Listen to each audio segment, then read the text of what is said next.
Bom, e na série de entrevistas que a gente está fazendo essa semana, hoje, no Dia da Consciência Negra, estamos recebendo aqui no estúdio o Dr. Sansão, que é o juiz da primeira vara judicial do município de Mococa, que já estive em roda de debates, no ano passado, inclusive, atuante, participa, ou pelo menos participava de um grupo, né, Sim. de juízes da Encontro Nacional de Juízes Negros. Então a gente vai falar, bom, em primeiro lugar, seja bem-vindo, doutor. Muito obrigado, Cida. É um prazer estar com você aqui. Muito obrigada. Eu queria, ele falou de uma coisa aqui nos bastidores que eu achei muito interessante, já estou aprendendo, que é o racismo estrutural, que eu achei muito interessante. Nós vamos falar sobre isso. Nunca tinha ouvido falar, confesso minha ignorância.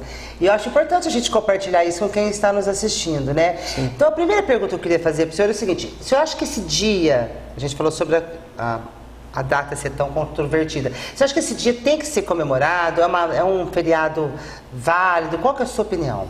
Bem, Cida, o feriado ele tem como objetivo justamente, né, rememorar datas importantes para ou comemoração de eventos históricos ou discussão de problemas históricos que produzem efeitos nos dias atuais e também para se poder refletir quais, né, os caminhos que nós podemos adotar para solucionar determinados problemas. Então, nesse sentido de que há necessidade de nós refletirmos sobre a situação das pessoas negras no nosso país em razão dos dados que mostram determinada desigualdade, eu sou favorável a que se tenha esse feriado justamente para se poder fazer com que a população relembre do fato, né, e se discuta essa questão tão importante para o nosso país. Até porque o IBGE mostra que 52% da população brasileira se declara preta ou parda.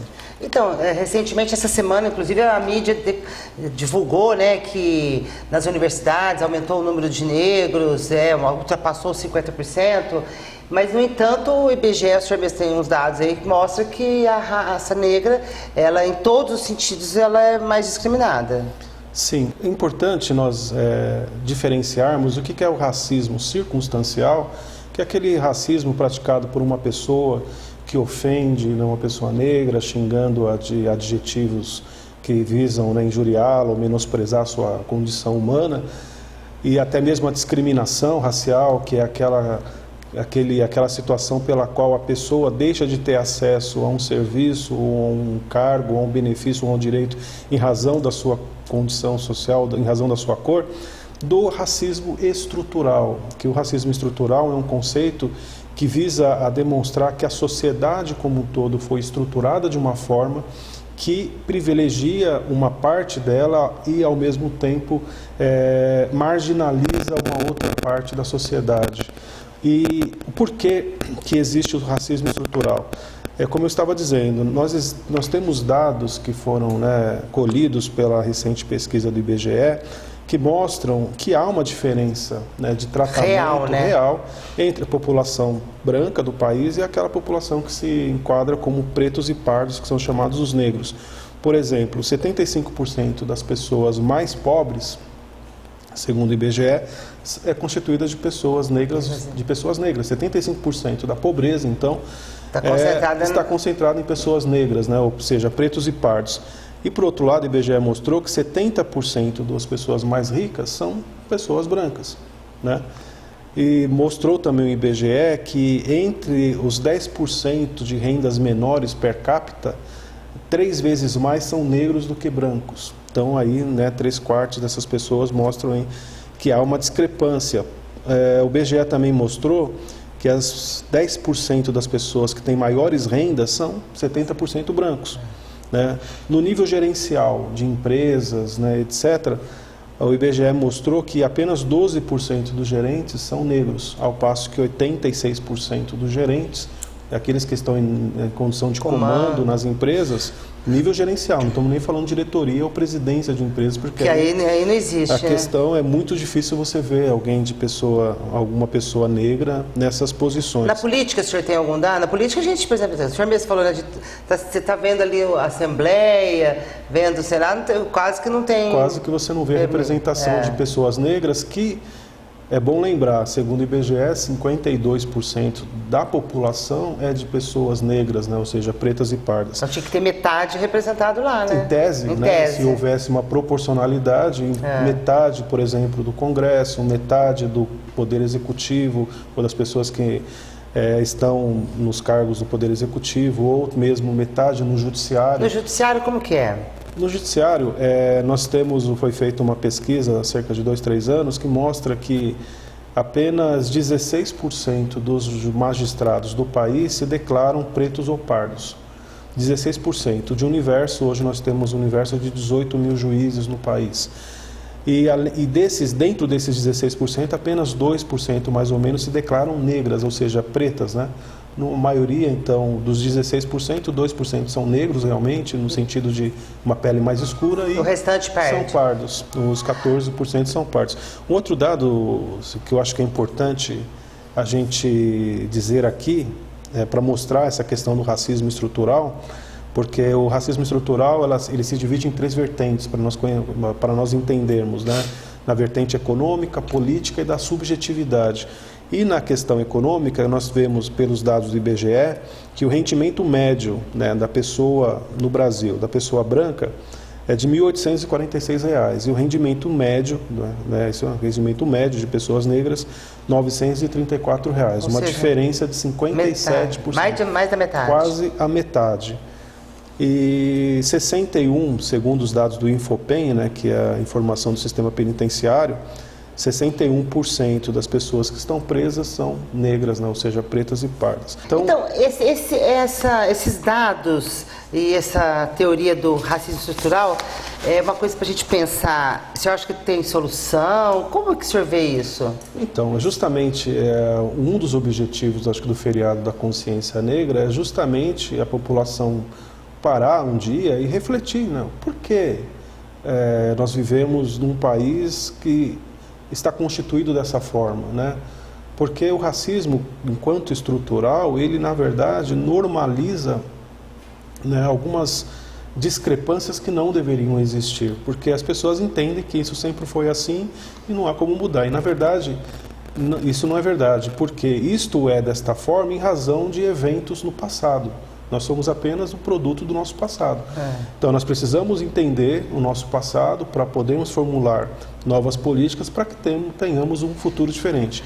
Então, o racismo estrutural, ele decorre justamente de como a sociedade brasileira foi estruturada em função dos 350 anos de escravidão que existiu no Brasil. Então, nesses 350 anos, as pessoas negras eram escravas.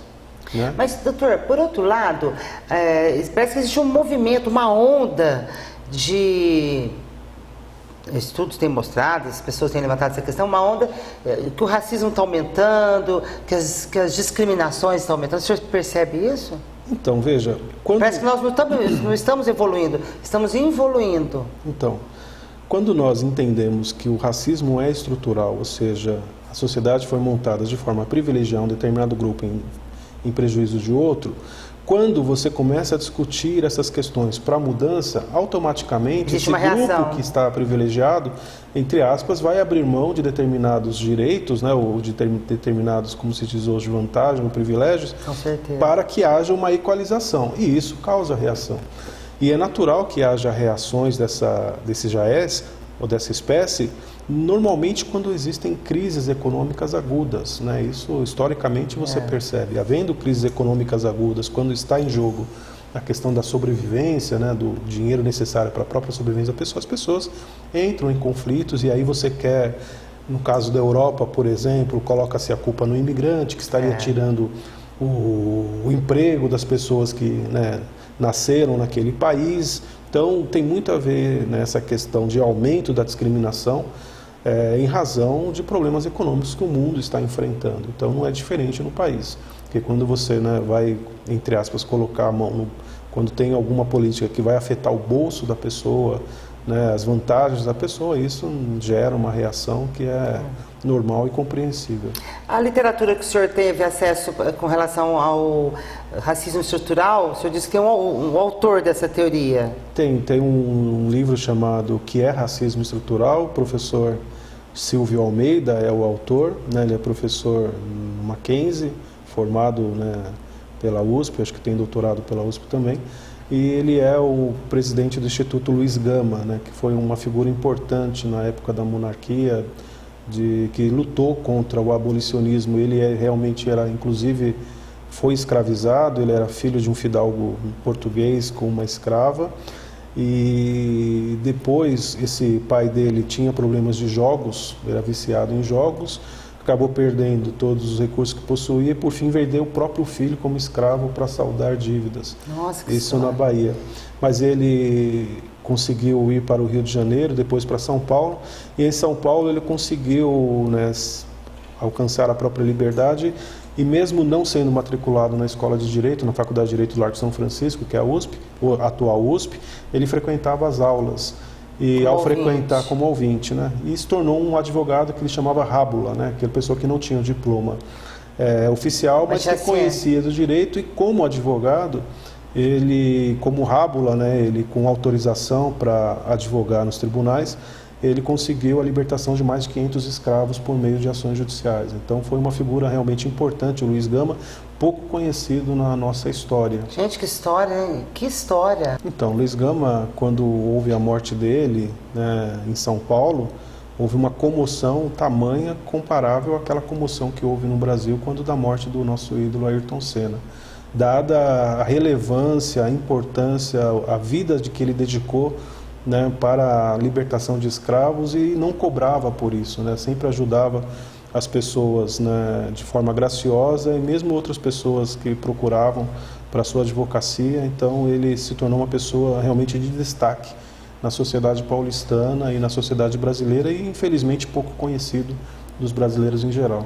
Nossa, olha, adorei essa entrevista, muito obrigada. Só queria fazer uma pergunta da gente terminar. Doutor, o senhor já se deparou com alguma ação de discriminação racial que chegou às suas mãos? Assim? Sim, no artigo 140 do Código Penal nós temos a tipificação do crime de injúria, que é aquela situação que a pessoa ofende a honra, né, subjetiva da outra pessoa.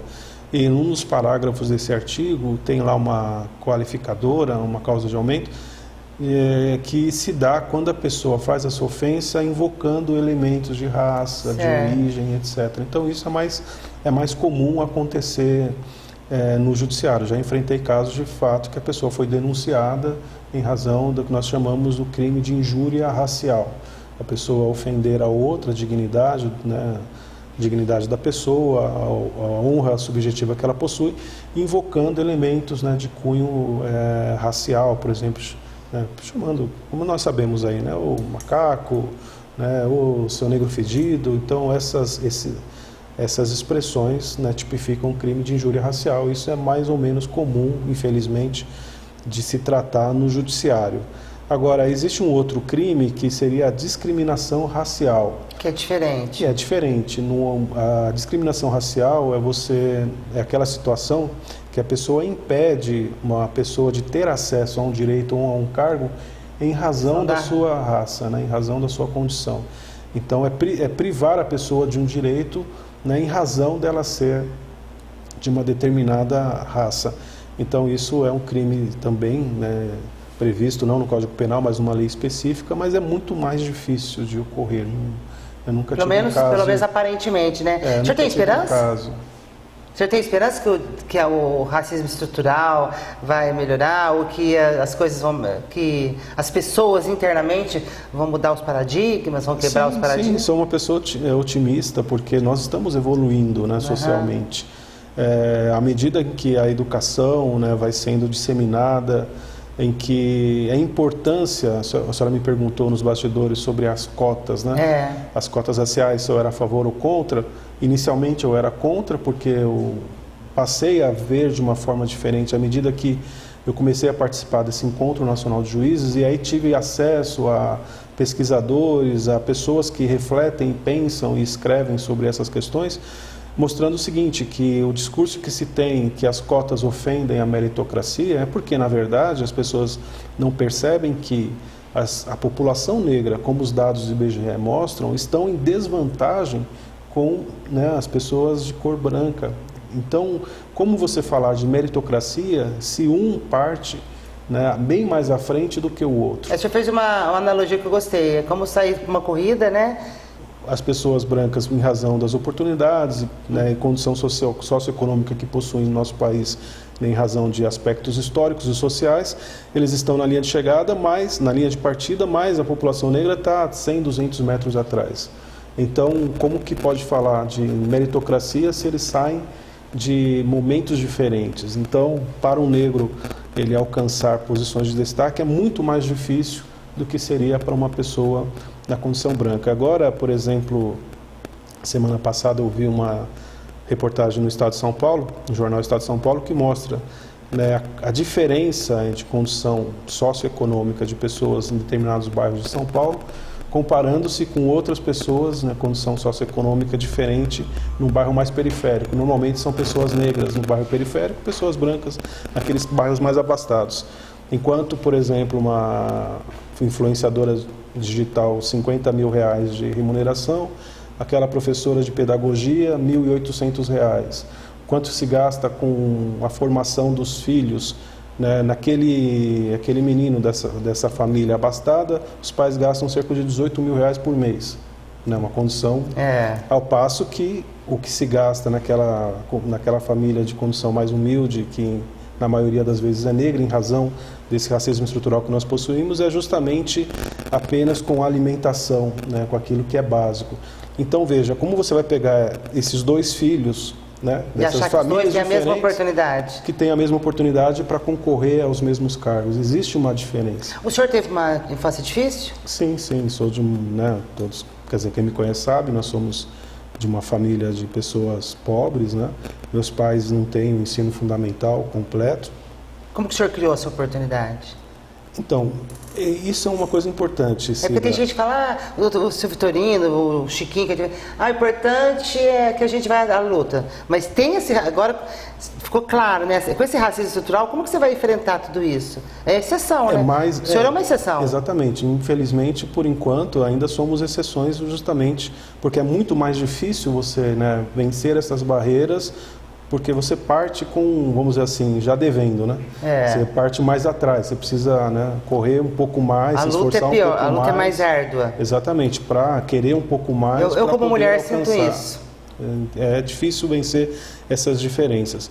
Então, o que é importante na minha visão? Embora de uma família simples, meu pai sempre com empregos muito modestos, que não tinha a condição suficiente para, né, alimentar de forma adequada todos nós. Então minha mãe tinha que trabalhar, fazer bolo, fazer cocada. Nós saíamos para vender cocada na rua. Eu vendi sorvete no centro de São Paulo, vendi cocadas nos bairros próximos de casa durante muito tempo. Mas o que minha mãe, né, colocou, meus pais sempre colocaram em nossa mente é o seguinte: por mais que você tenha que trabalhar para ajudar em casa, isso sempre tive que fazer, nunca deixe de estudar. Então acho que uma base familiar sólida é muito importante, né, para dar o sustentáculo necessário para as pessoas poderem vencer as adversidades, as barreiras, né, trazendo essa questão da cultura do estudo, né, é através do estudo que você vai conseguir abrir oportunidades e galgar novos postos. Isso ficou muito, né, é algo. A bandeira tem que ser educação, né? Exatamente, ela colocava isso muito nas nossas cabeças. Graças a Deus, então, todos os 5 filhos têm formação universitária, né, mesmo sendo de uma família pobre. E o fato de você ter fé, acreditar. Eu estava lendo a entrevista de um juiz negro do estado, o juiz de direito John Silas, do estado de Alagoas, um amigo que eu conheci em Brasília, e ele também disse do racismo que ele enfrentou na própria família, porque a mãe branca de origem italiana e o pai negro, então os tios tratavam, segundo ele, de forma diferente, etc. e tal. Mas a mãe dele conversou com ele da seguinte forma: filho, a Bíblia diz que Deus é o nosso Pai e Ele trata todos os filhos de forma igual. Então, perante Deus, nós somos todos iguais. Não existem diferenças entre nós. Então, você nunca deve se deixar abater por pessoas que queiram te, né, menosprezar. E então, isso foi suficiente para ele. Também a importância da educação, né, de buscar o conhecimento, mesmo que seja mais difícil, porque eu tive que, às vezes, saía de casa às 5h30 da manhã e voltava à 00:30, né? Ou seja, trabalhava o dia todo, depois ia para a escola, para o colégio, enfrentava o transporte, que em São Paulo é difícil, morava na periferia, né, no extremo leste da cidade, lá em Guaianazes, então era 1 hora e meia de transporte, às vezes dormir no metrô, às vezes dormir no banheiro de casa cansado, então vai ser mais difícil, mas se a pessoa conseguir, né, ter persistência, ela vai alcançar os seus objetivos pela fé, né, e pela persistência, né? Mas sempre ter essa noção do racismo estrutural. Essa noção do racismo estrutural, na verdade, eu tive conhecimento dele agora recentemente. Então, porque você vive no mundo, então às vezes você precisa se afastar um pouco, subir a montanha para entender o que está acontecendo na planície, né? Refletir sobre o mundo. Então, enquanto você está na planície, lutando, etc. e tal, você entende, o mundo é assim. Você não vai discutir por que ele é assim. Por isso que é bom a gente se afastar às vezes e subir um pouco a montanha, refletir, mas por que o mundo é dessa forma? Por que a sociedade está estruturada dessa forma? E entender as razões, né? E ao entender, ou seja, diagnosticar o problema, a gente então pode propor soluções para ir amenizando esse problema ao longo do tempo. Quando a senhora me perguntou se eu tenho esperança, claro, porque é só olhar 130 anos atrás, como nós éramos e como nós estamos hoje. Então a sociedade está evoluindo, né? Através do entendimento das suas questões, de propostas de mudanças, eu acredito, e cabe a nós, né? Cabe a nós que estamos aqui hoje, trabalharmos, né, e colaborarmos para que as coisas sejam melhores para os nossos filhos e netos no futuro. Então, eu acho que a proposta final é essa. A gente subir na montanha, ou, né, analogicamente falando, você se afastar e pensar hoje refletir sobre essas questões raciais, sobre todas as outras questões, né, que a gente tem de discriminação, de intolerância, né? Sim. E para a gente conseguir ser mais irmãos. Exatamente, diante de Deus não há, né, diferença, somos todos filhos dele, então precisamos nos tratar dessa forma. Obrigada. Eu que agradeço a oportunidade, foi um prazer estar com vocês.